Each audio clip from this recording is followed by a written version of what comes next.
necessarily meant to cover tuition and other living expenses for our students. But also we have entered into the space so that, to the point that we have raised, to ensure that we pay for the value of the money that we are actually paying to the accommodation, to ensure that students are residing in a conducive environment. But also, I think the important part is that, as each said, we have spent close to 1.7 billion in TVETs for private accommodation, and as well as 5.6 billion for universities. And we have never had any role insofar as the provision of student accommodation is concerned. So you can imagine how important that in terms of the Auditor General. Now, also it's quite important for us to remind ourselves in terms of this. I will share the presentation to those that would want it to make reference to it. Also, it's important to remind all of us, those that we have engaged with during the consultation processes last year to end in January, about the principles that is underpinning this project. You're all aware that our government has made a pronouncement to say we really need to safeguard the public infrastructure. So it's quite important for us, even with this project, to make sure that we adhere to that call and make sure that we support our residences insofar as their student accommodation is concerned. Hence, it's quite important all the time that before we are able to place students in private accommodation, we start to fill up our own residences, and those would be institutionally owned, whether TVET or universities. Therefore, the private accommodation providers, such as yourselves, as accredited by the NSFAS, therefore, we start to be receiving students as well.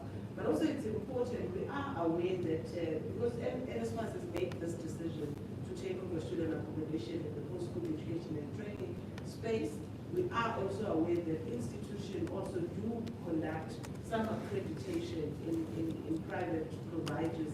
So we are saying, even at that level, because we know the demand, we know that the demand outweighs the supply currently. Hence, we are saying even institutions are allowed, following their own processes, to accredit those properties to their own student against those accredited private accommodation.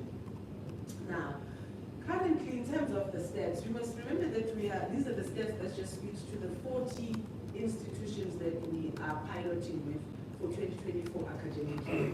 So we're definitely not doing that. But there's a lot that we still need to improve. And I think some of the aspirations have been made by the COO as well as the administrator. But currently in our system, we have about 4,389 accredited properties. We have a whole lot of properties that are on our system. But to a point that they have completed the process, making sure that they have paid and they've complied with the rules. Therefore, we are recording those as having completed the process, and they are fully accredited by NSFAS. So we've got about 4,389 of those, of which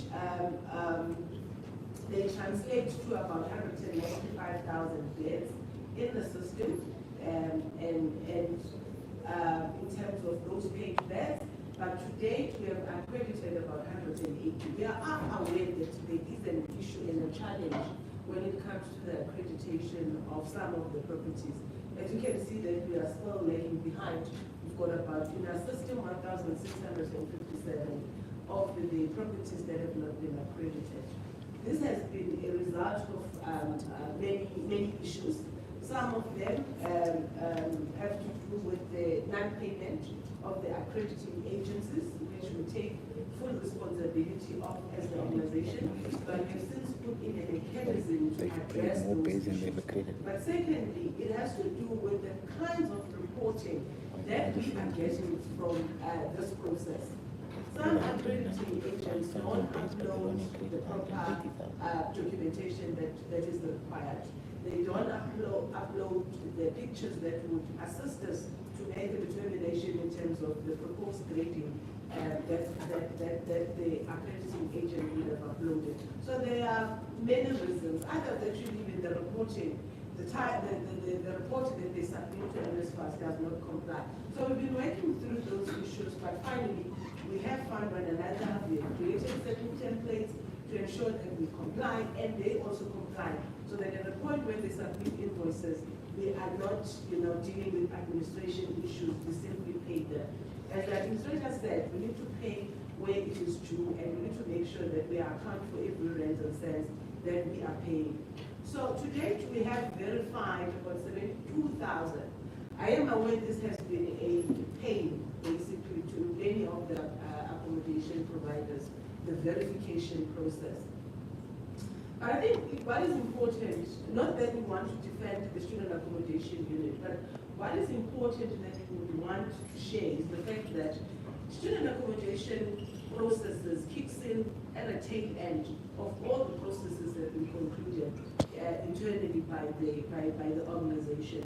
So if a student is not funded, it's very difficult for student accommodation to therefore pay against the student, because if the student status is not confirmed, the student, if the registration by the institution is not uploaded, to us, the student still does not qualify to be paid again. So those are the administrative issues and challenges that we have to face to make sure that we are able to deal with this issue.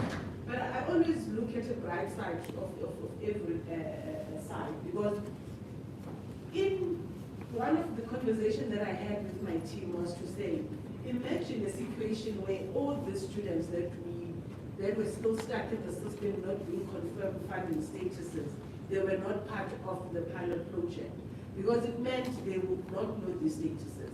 But because through this project we managed to make sure that we push through operations to make sure that they actually either integrate their results, migrate whatever that they needed to migrate, so that the students at the end of the day they are able to be confirmed funded. So that is why sometimes it took a bit of time for us to therefore be able to pay some of the landlords, because we really had to make sure that we engage in a very rigorous process for students to be confirmed funded. We are mindful of the fact that APs also have a role, and we'll speak to that as well, so that at least we'll recap. And we also share so that they understand what is our expectation when it comes to the APs in relation to this project. So I'm not going to dwell much on the slides as well. They are self-explanatory. Now, basically high level, the process, it's a lot. There's a process before the slide. Yes. I'm going to do a very, high level, but I will share the slides as I've indicated. As the student accommodation unit, we get the list from the institution confirming that a student qualifies, having followed its own process, qualifies to be placed under student accommodation. So it means, therefore, the student would have registered, and the institution would have known, looking at the addresses, looking at the distance where the student is, then they would say the student qualifies to be given accommodation allowance. Then we get those lists from institution, and then we put them in our own processes to confirm that student is indeed funded. Secondly, the registration is uploaded by the institution. Thirdly, the student also is appearing on the invoices through the partners that we are working with. But also, what is important is that the student is still within the progression group, which means it's the N+.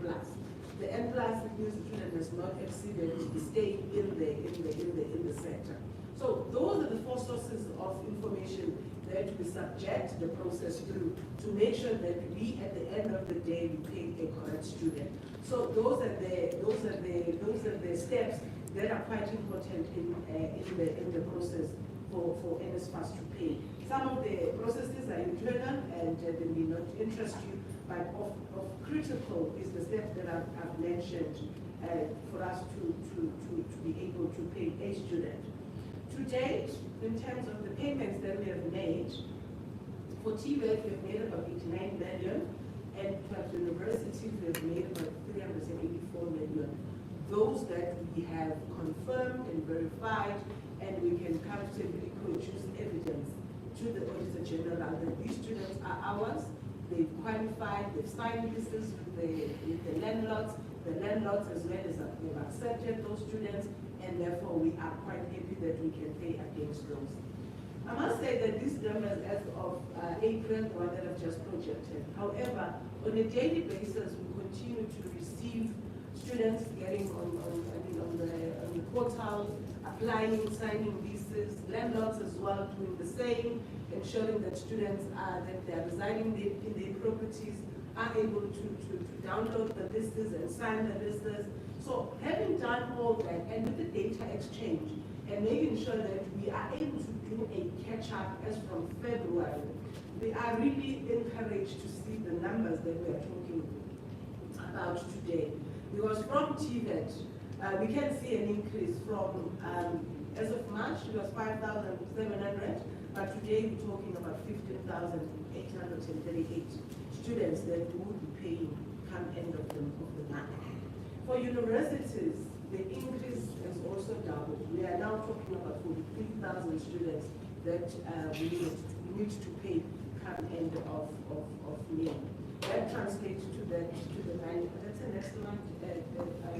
Yes, that then translates to the monies and rands and the billions that are coming.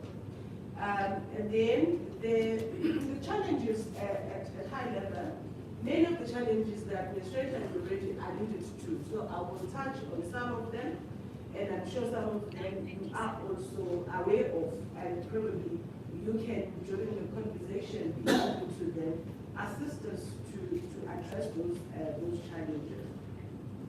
Yes, we are first and foremost, I think it is the last bullet on my slide, but I think it's important, it's issues of communication and how to communicate with the sector and how to communicate with the APs, especially as it relates to the delivery of this project. The sooner we are able to break that down and the mechanics of it, the better for NSFAS. Before even the full rollout, we are able to improve and make sure that our APs are comfortable with it. We understand that for the longest time, I think we have allowed our partners to be the conduit between ourselves and yourselves. And I think starting from today, we really need to make sure that we improve on that and ensure that we communicate the right messaging. In terms of the system challenges, we are aware that there were a bit of glitches in terms of uploading, or signing of contracts, or lease agreement with students, and I think our solution partners, we hard at work making sure that they clear that. We are aware that there are challenges around issues of alleged for now, though we are, we've got our forensic team looking at it.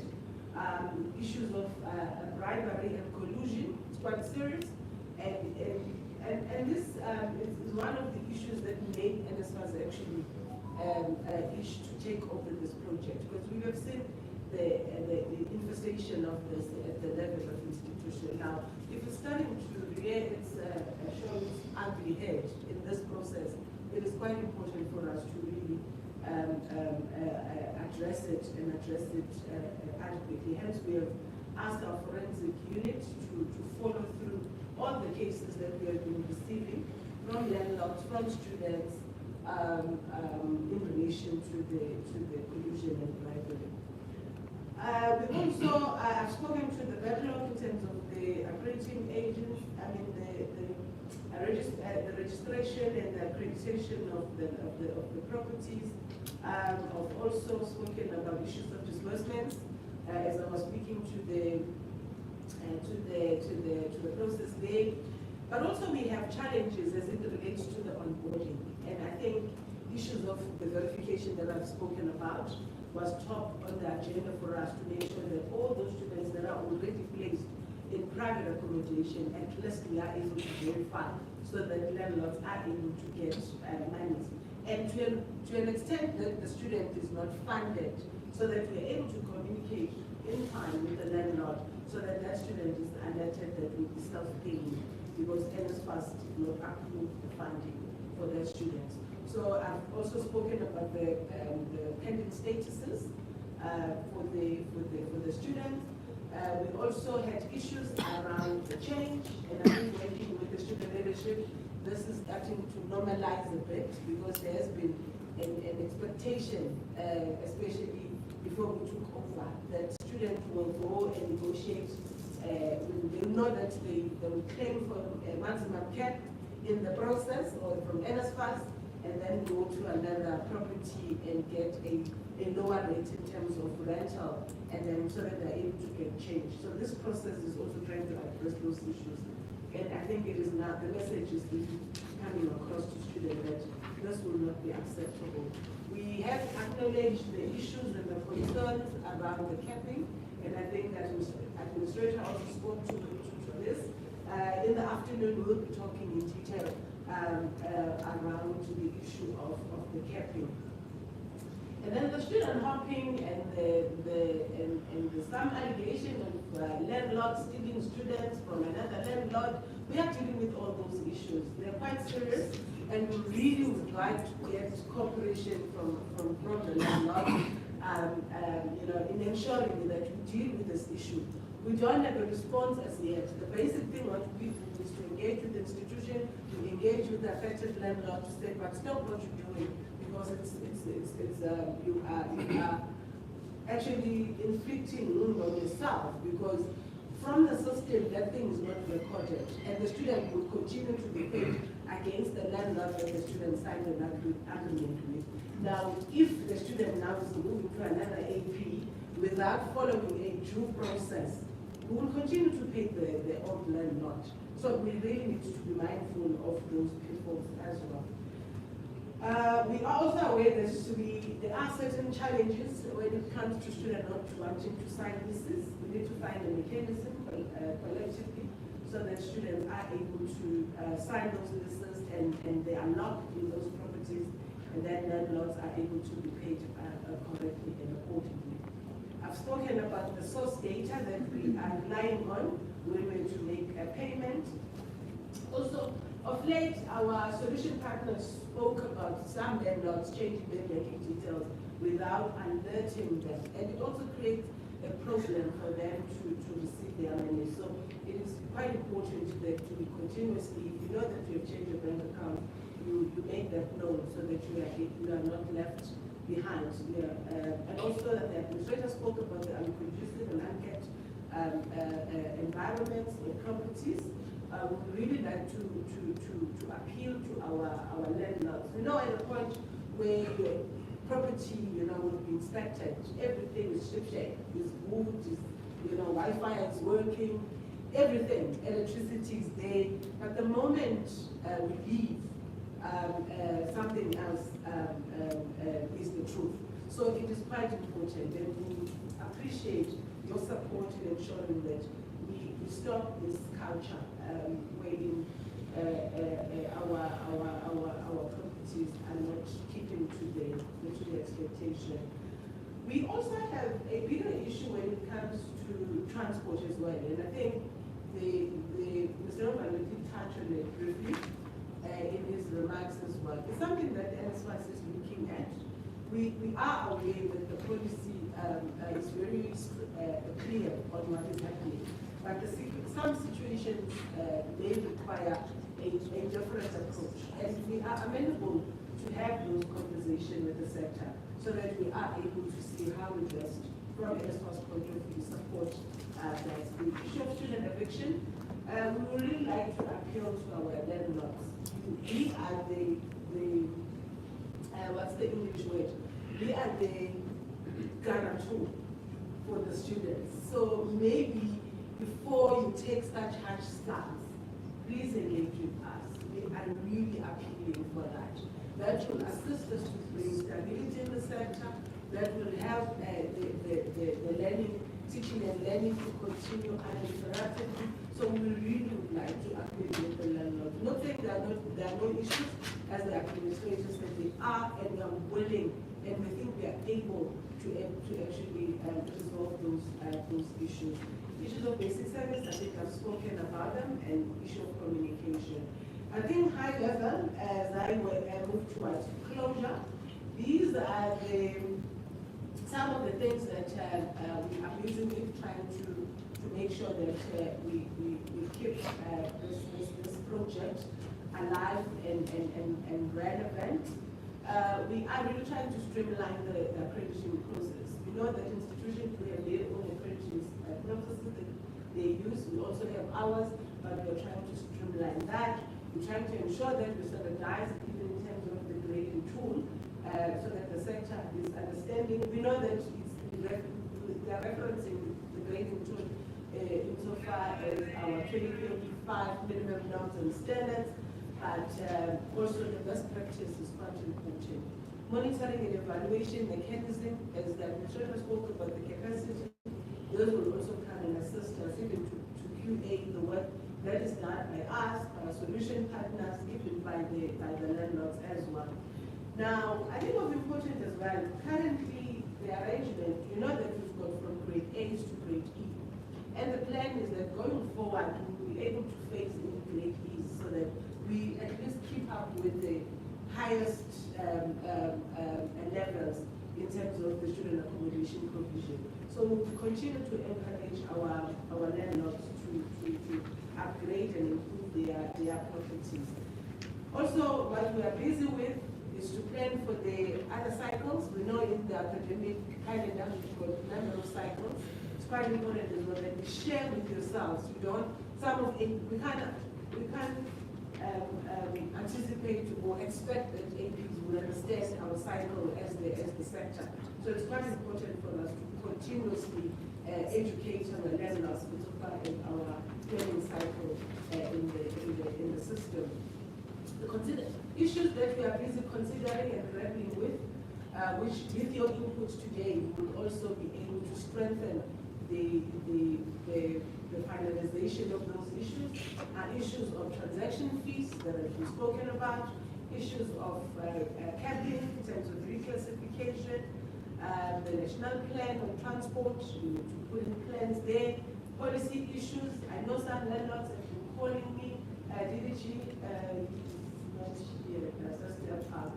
landlords have been asking about the 10 months, vis-a-vis 11 months, or 12 months to a certain extent, because we know that the academic calendar in other institutions start earlier than like a trimester students. They leave the institution from January. Others leave late in December. So that's the conversation we still need to have, so that come December, we are not fighting again. We're all clear to say we paying or we not paying. So that's the conversation led by the department. We really appreciate to put a handle on. And I think also the other issue, we are aware that many of the landlords have been complaining about the fact that they feel that they are being punished for being compliant because they are getting a certain rate, and those that are non-accredited, they are still able to claim the maximum. So we are going to be introducing also a capping in terms of the non-accredited properties, and there is a process already underway. And lastly, is the issue of introducing probably an offboarding processes for students. We know our students can get up to no good, but we need to have a offboarding process so that we don't disrupt, the system. These are the planned improvements from NSFAS point of view, the capacity issue, the administrator spoke about that, the guidelines in terms of what do we do, what the institution does, what the AP does. We'll make those documents available. Ongoing training and workshops, we're committed to that, so that when decisions are taken, they are communicated at the point the decision is taken. Also, the discussions around ensuring that we have institutional regional housing committees, so that we're able to deal with issues of student accommodation. And I think flowing from this testing, if this will be one of the mechanisms to be utilized, we can certainly go into detail in terms of how we are seeing this thing. Because at the end of the day, students are belonging to the institution, and there are certain issues that we still want institution to play a critical role in, especially issues of discipline, etc., etc. So we really need to align and find alignment in those issues. For noting, is my last slide. No payments will be made against unfunded or unverified students, hence our attempt to make sure that we clean all the students' statuses. No payment will be made if these agreements are not signed, because we get audited at the end of the year, so it's quite important for us to produce those evidences. Unverified students, we have to classify them as self-paying, and we'd like to ensure that landlords to ensure that all NSFAS students are confirmed by the institution. I know there are certain instances where a student will come into the landlord and ask for a place to stay. Please make sure that you are able to communicate and confirm that either with us as NSFAS or with the institution, because we need to know that whether the student is funded or not funded. Not just take the student and you don't know and not registered or reported anyway, and you think that you'll be able to pay against the student, because we won't know that the student has come to our property. So these are the numbers that we are still working through to make sure that these pending statuses are finalized, so that we are able to align with what is on our system, on our portal, and what numbers are still yet to be paid by the NSFAS, and how many APs are actually affected. We will certainly be communicating to these APs to students as funding statuses have not been confirmed. So that's the last slide of my slide. Thank you very much for the opportunity.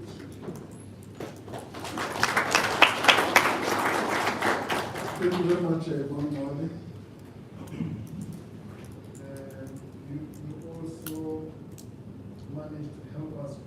You also managed to help us with time for us to be able to engage. If colleagues can look at the program, we deliberately made an opportunity for you to make comments and for us to discuss before we go to the main discussion, especially in relation to the presentation, because we don't want you to lose any other important comment that you might want to make on this issue. So I'm going to allow a discussion or comments from the House in relation to this. I will direct the request that we stick to time so that we manage this session, and when the time has come for us to move to the next item, I will indicate to the colleagues. Without being prescriptive, in terms of the presentation by Mama Mabi here, there was a slide that was talking about processes. Can we go there? Let's be systematic in how we are going to deal with this. And then we'll go to the slide that deals with the systems, delays, onboarding, and the final slide that deals with other challenges that has been raised in the presentation. Thank you. May I ask, in terms of these processes, if there are any other comments or discussion points that we would like to take? These are processes, colleagues, that NSFAS engages on in order for them, for NSFAS to make a determination of the accrediting, firstly, of the student, and the processes that leads to the disbursement of allowances. I see a hand here. Where is that mic? Oh, sorry, I was just saying, can you enlarge it so that other people can read it and comment on it? Or enlarge it, okay. There's a request that we enlarge the presentation. There's a hand at the back. Perhaps, I'm not too sure if everyone can see the white. Can we change the font to black? Would that be maybe easier? Changing of the font from the presentation to white, because of my challenge to black. Yeah. From white to black. So.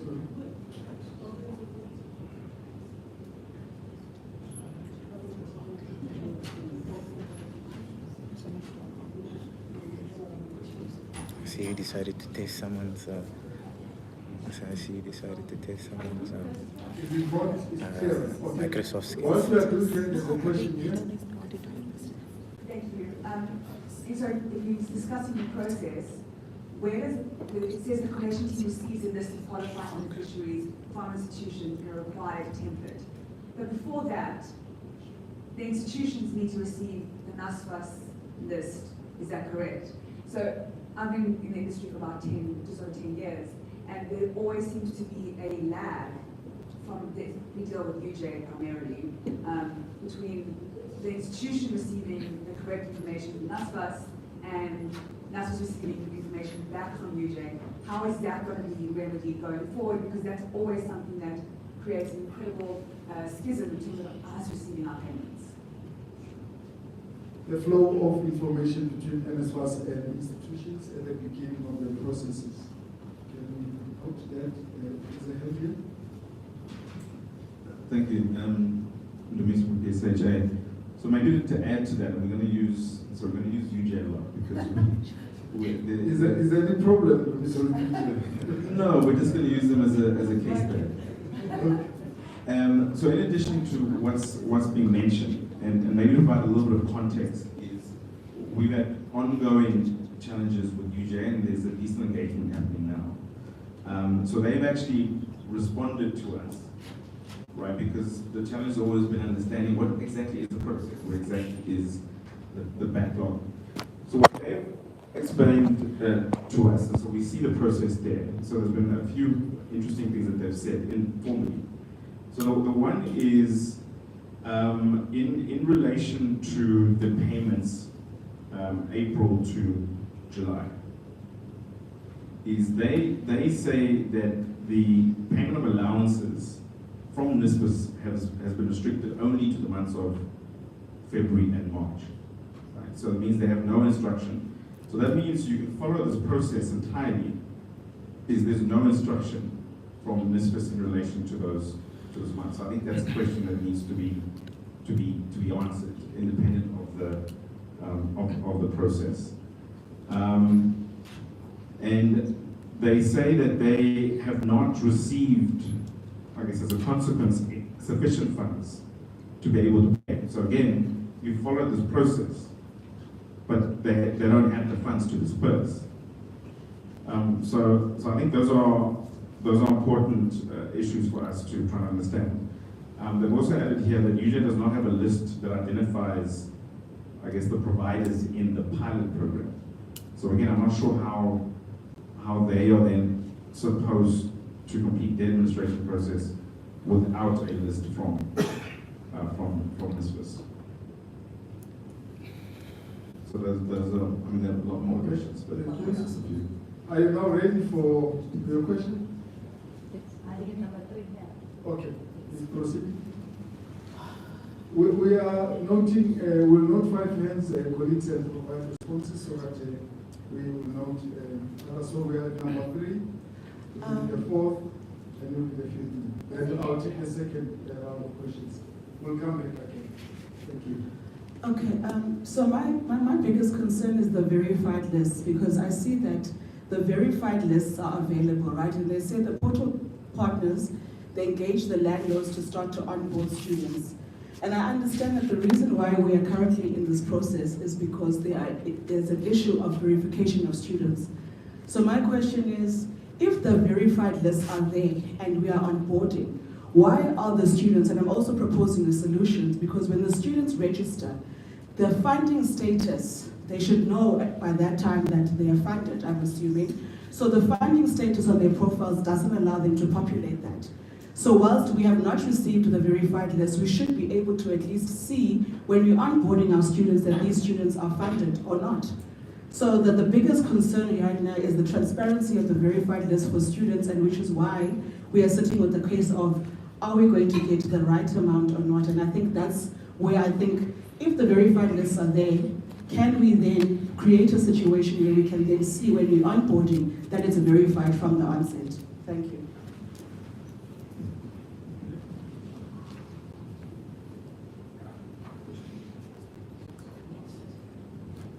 Okay.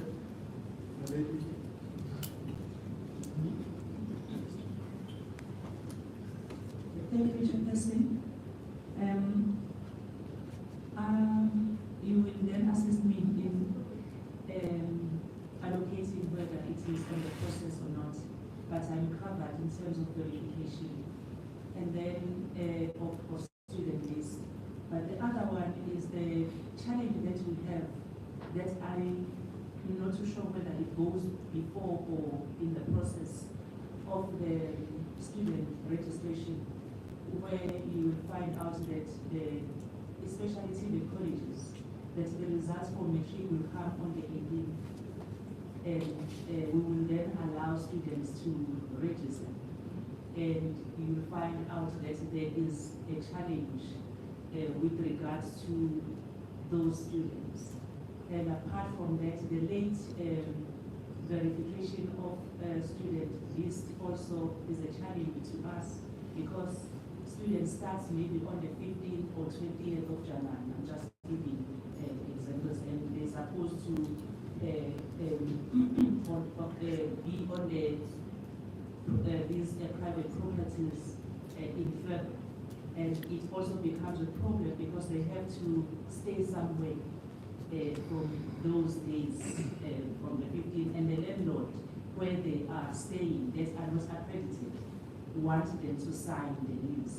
So then it becomes a challenge to us, and I think it's one thing that we need to discuss as NSFAS and the team that is going to be created or established. Thank you. I just wanted to add that. Okay. Mama, can you provide the first batch of responses to the 5 questions that were asked? There's a colleague from UJ as well. There's a colleague from UJ in Zwake. I think you'll be able to also assist us in some of the other issues that are UJ specific. Then we'll take the second round of questions, colleagues. Thank you. Thank you for the questions.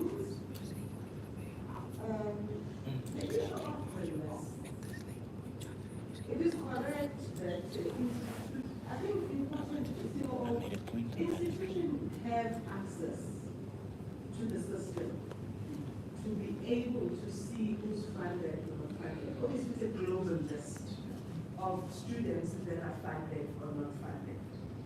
It's another question where is the student ending up registering? So, which is also part of the verification, because the list that gets availed by the system to the institution, it's not saying Usmoyile is registered in UJ or is registered in Ukokai. It's just a global confirming that it is funded.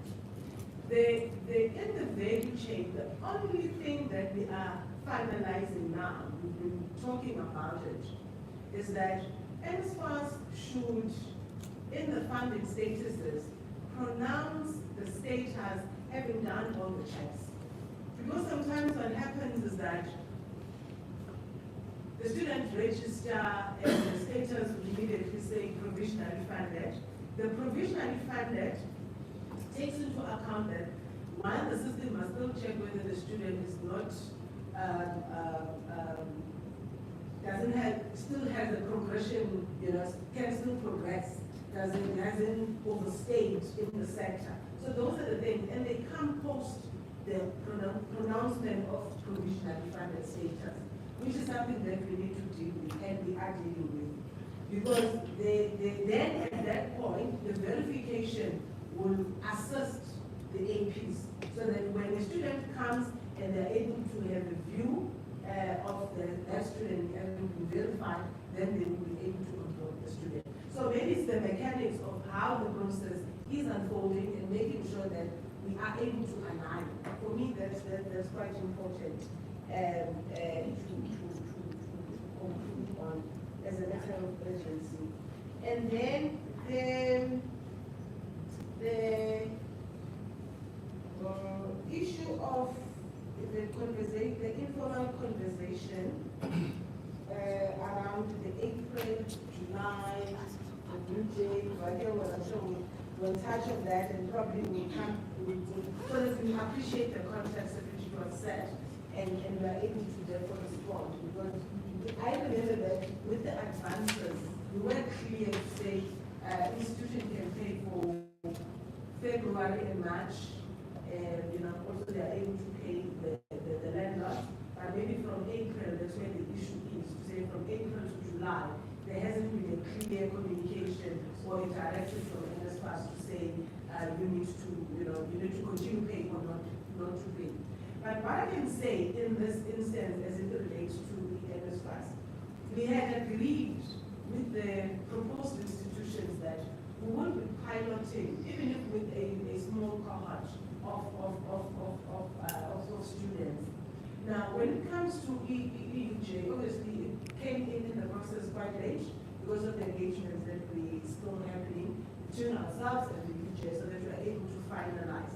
And I think 3 weeks or so, 2 weeks or so back, we then were given or provided with a list of students that we can pilot within EUJ. So EUJ has taken a quantum that they will continue to pay, especially landlords that have contract with EUJ. They may be they have dual statuses, as in they've registered with our portal, but also they are in the institutional arrangements because of the contractual obligation. So those will be continuously paid by institution to a point the contract comes to an end and then we take over. But Ulrich, I'm sure, can speak into that as well. No sufficient funds, I'm not sure. So I don't know how much money you can EUJ. The list of APs, I can comfortably say, all institutions that are on pilot will be given access to the portals, so that they are able to see as and when properties becomes available. They don't have to wait for NSFAS to issue a circular or a communique. They have access. And each and every institution, either one or two, have access to the portal so that they're able to see. So it's a bit strange. We'll follow it up with UJ to check what might have happened. Maybe because they're sitting together with the MDT, they must sort themselves out. We should have given them access to the portal so that they're able to see the properties as they become available. So that can easily be rectified. I don't know. Yeah, maybe let's ask, because of the time constraints. There is a question regarding the interface between NSFAS and institutions. And I want us to deal with that interface at the beginning so that it gets understood where we're coming. And we want to give you just 2 minutes, if you can, just to explain that interface. Because the issues of student accommodation happens after certain processes have taken place between ourselves and the institutions. But we can quickly give us that understanding. Okay, thanks. So when the students apply, in fact, we have 2 different kinds of students. I think it's important to clarify that. We have the new students that we cater for when we have the normal application cycle. Just pull up the mic. Okay. Oh, thanks. You have your new applicant students that we have at the beginning of the year, and I think that speaks to the issue of results, that sometimes when they come late, and maybe just to clarify that for us to determine a new applicant, we don't actually need metric results, and I think that's been a misconception to think that we need to wait for that, and sometimes students apply late because they're thinking they need to wait for the results. And I think this year through our communications, we did indicate that they actually do not need that. So the sooner the students apply, the sooner we can then determine on our side whether or not they are funded, which is a huge input, I guess, to the funding process. Immediately when the student is funded on our side, we generate a funding list that is available to institutions. Institutions are given access into our portal, and on a daily basis, that funding list is updated on their side. So institutions do have visibility in terms of the students that are funded. The only sites they don't have are the students where we have not yet confirmed funding decisions for one reason or another. Part of the planning and the improvement of processes for 2025 in terms of the student accommodation, remember the pilot was hybrid in the sense that part of it was not all of it on the system because it came halfway through the year. Now, as we're planning for 2025, we are looking at an option where, as the student applies, they are able to go directly into the platform. The accommodation providers can go into the platform and they can see who's funded from there. Because what we will make available on the platform that's visible to the accommodation provider will only be the students who are funded. And I guess that assists in terms of who's visible on your side in you determining who's funded or not by NSFAS and who you can approve or or accept into your property at that particular point in time. So this is one of the improvements that we're doing for 2025. So I think in terms of the list, it is readily available to institutions for now, but we are making it a mechanism for 2025 to also have that visible to the accommodation providers through the accommodation platform. Okay, thank you very much. Nobody want to say something? Well, I was thinking loud, but it seems to me that there is a task that the task team may have to answer.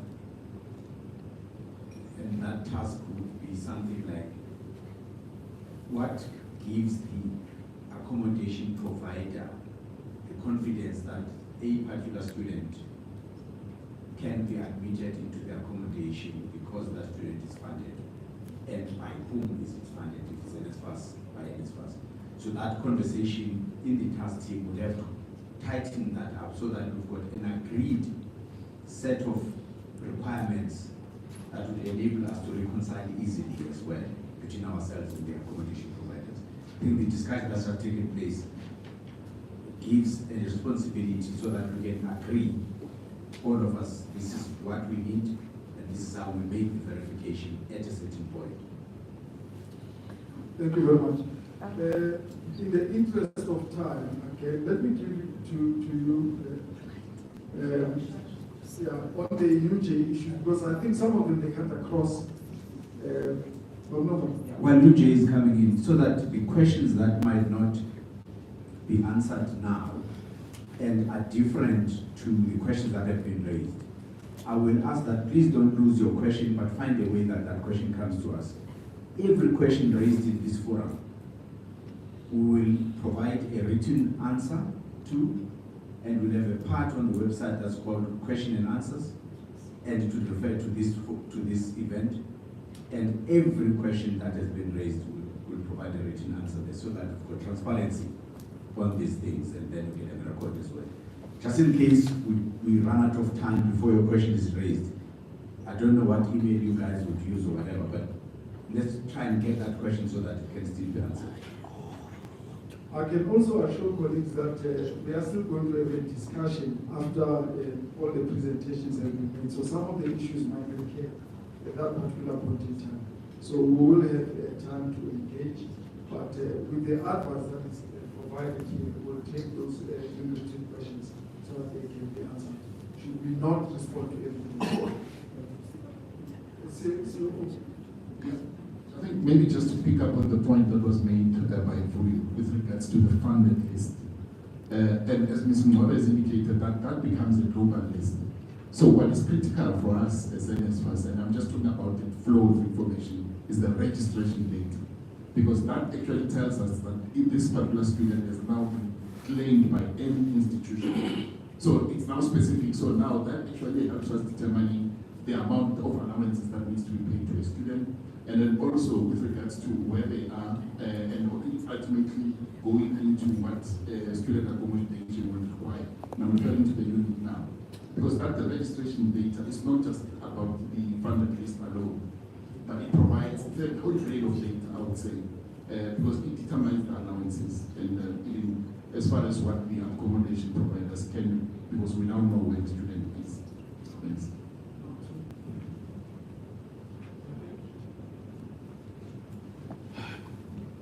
Thanks, Program Director.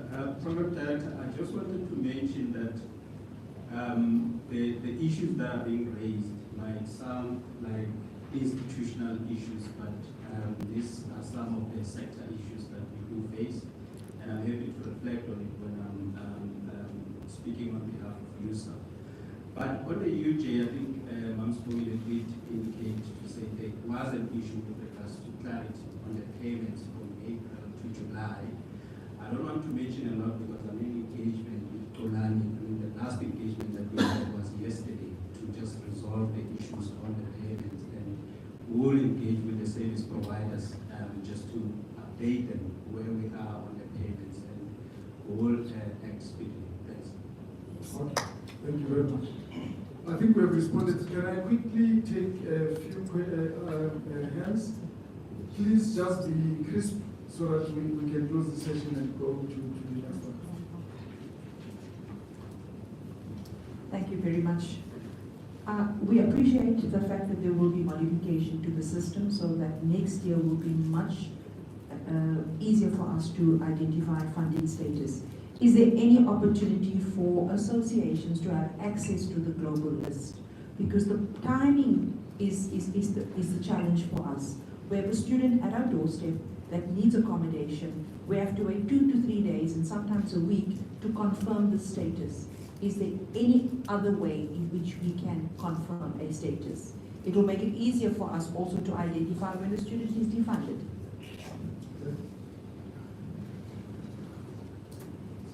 Thank you. Just on that exact issue about defunded and the verification of confirmed beneficiaries, I think that's a very important thing when it comes to the integrity of data, because we as providers sit and we rely on institutional lists where we have confirmations of funding, only to find that months later they defunded. So we rely totally on those lists, and we can have students in there for between 3 and 6 months before we have a confirmation of unfunded, and that's been going on for a long time. So the reliance on the quality of that data and the integrity of that data is absolutely critical, otherwise the process is flawed. I'm going to close from here so that we can proceed, colleagues. And be mindful that we'll only discuss the issues of processes. We're not even going to the systems and the issues of onboarding. But I think they cut across all the things that we're going to be discussing here. So we'll come back to them in colleagues. Are you? Yeah. Okay, but I'd like to raise something. This is a task team, right? And we have to discuss issues. So, you know, we do follow up on the briefing, we do come to the briefings, and we get the data and the information, but there's no specifics, you know.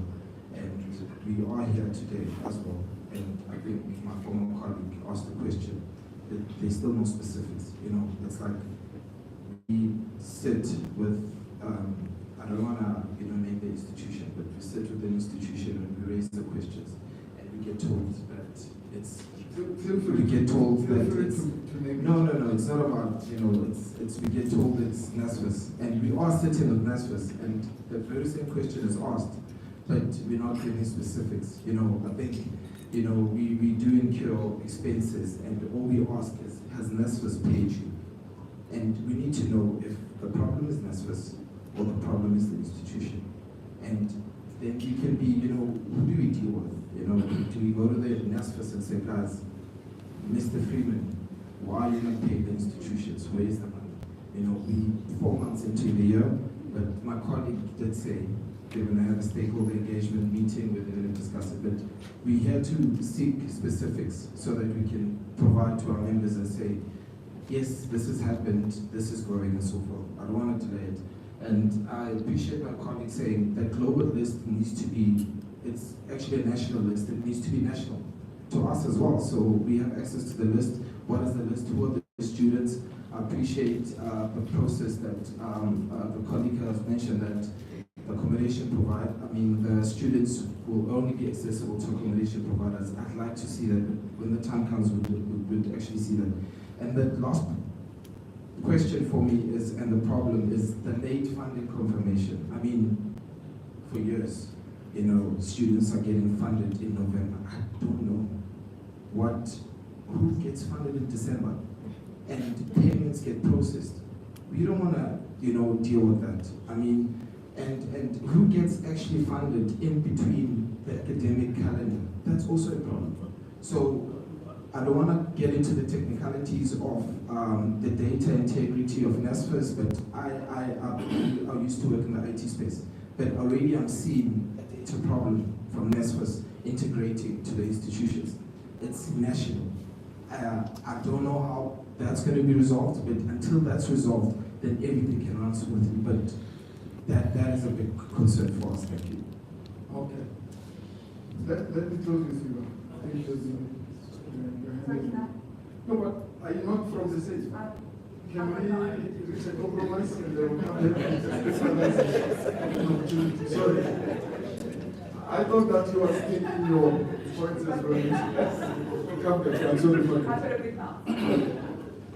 Mine is the appearance of a level of consistency. What's transpiring is that, for instance, in Nelson Mandela Day, we read that the institution, after the landlords have not been paid, took over and paid the students. I mean, the landlord, the accommodation provider. So where I'm coming from, that is in East London, they've said that if they are not paid today, then they're going to write to yourselves to say that they give the institution, the landlord, the authority or right to pay them.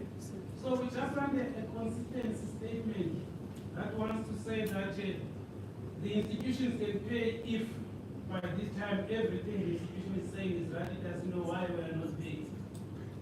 The same privilege that's given to UP. We need charity for Okay. Now I close on questions, colleagues. Can we proceed? We'll come back.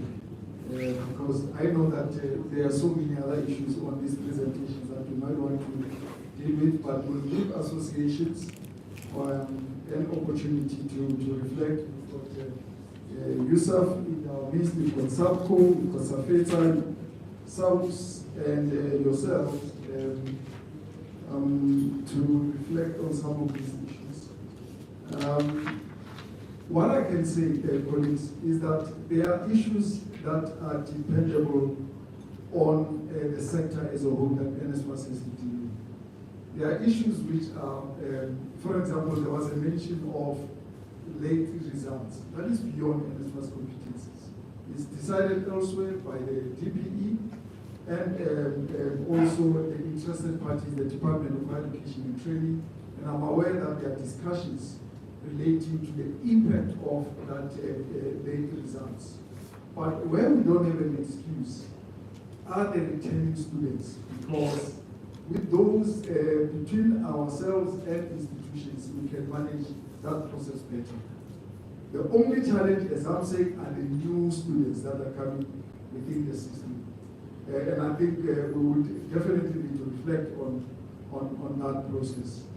And again, the issue relating to the integrity of data or the movement of data between universities or integrated colleges and NSFAS is an issue of concern and issue of interest that I think we should also look at how the flow gets managed between that. And also the request that that data at that early stage of engagement be made available to accommodation providers. I think it's an issue that we also need to look at. Whether are there any things that or dependencies that might make us want to make it available at that stage, and if we make it available, what are the safeguards of that detail? And I think we need to be looking at those, because there surely should be reasons why it is available at a particular point in time. But I think we'll note some of these colleagues so that we can be able to deal with issues of payments. And I thought to a particular extent, Mamare touched on them. But colleagues must also remember that the implementation of the current phase of the student accommodation is a pilot with 17 universities and 23 TVET colleges. So we have not fully wrought out these issues, but NSFAS could not vindicate itself from dealing with institutions where problems were. UJ is amongst those that came late into the pilot project. Many other institutions that we've not spoken about as well came late into this phase of the project. But it should be understood as well that some of the challenges are as a result of the uptake of the pilot project itself and the timing of the pronouncement of this pilot project, because it was done very late in 2023, which had an impact in terms of the processes. But we will deal with that, colleagues, as we request the representative from USAF to come and talk to us. Only 10 minutes, my brother, we can allocate. Please. Let's try to stick to that. The leadership of students, please agree for that 10 minutes to allow further engagements.